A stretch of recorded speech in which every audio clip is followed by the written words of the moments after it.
Hi guys! Ito na yung last day namin dito sa Okinawa. Ito, nakataxi na kami. Papunta na kaming airport. Kaso nga lang kanina, wala kami masyadong oras. Sobra kasi ang bagahe. Nagsobra na siya, so bumili pa kami na isa pang luggage. And then ngayon, nakakatuwa yung driver namin. Babae. Babae nagda-drive ng taxi. Ayan, pakita mo siya.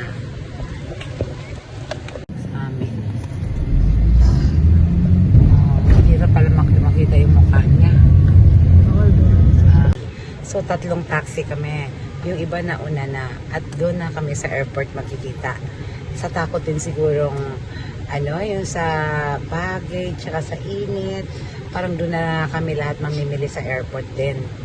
Ng pandagdag. Kasi kanina lumabas kami. Sobrang init.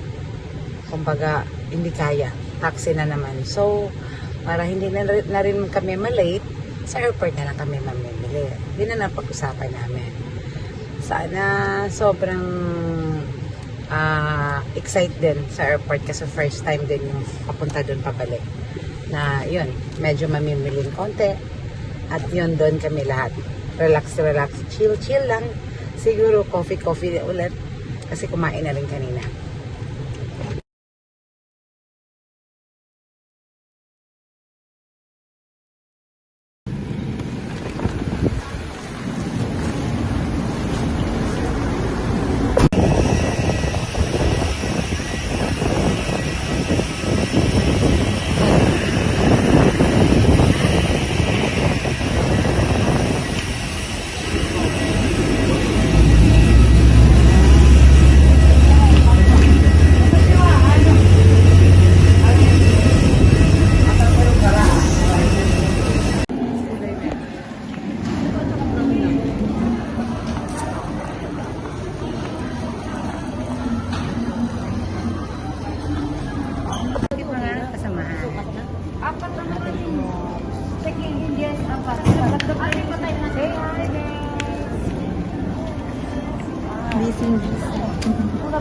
Go back to Osaka.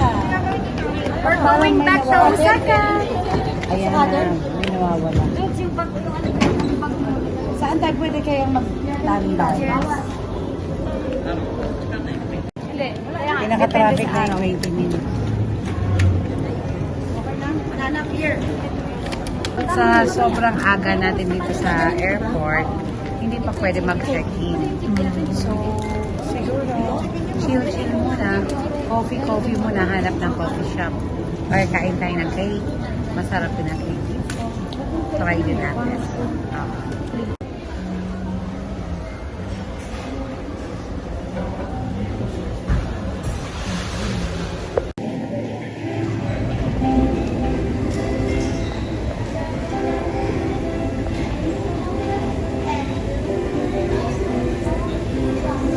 This is an announcement for passengers sitting in the first row and the exit rows. You cannot put your baggage under the seat.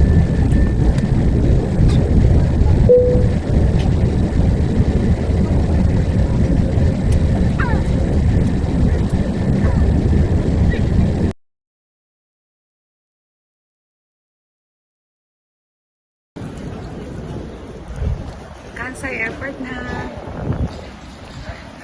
Sa wakas, ito tayo sa isang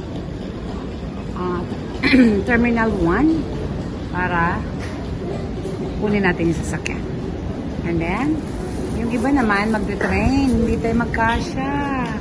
Train o kaya bus sila. Pero dito, magbabas muna tayo papunta doon.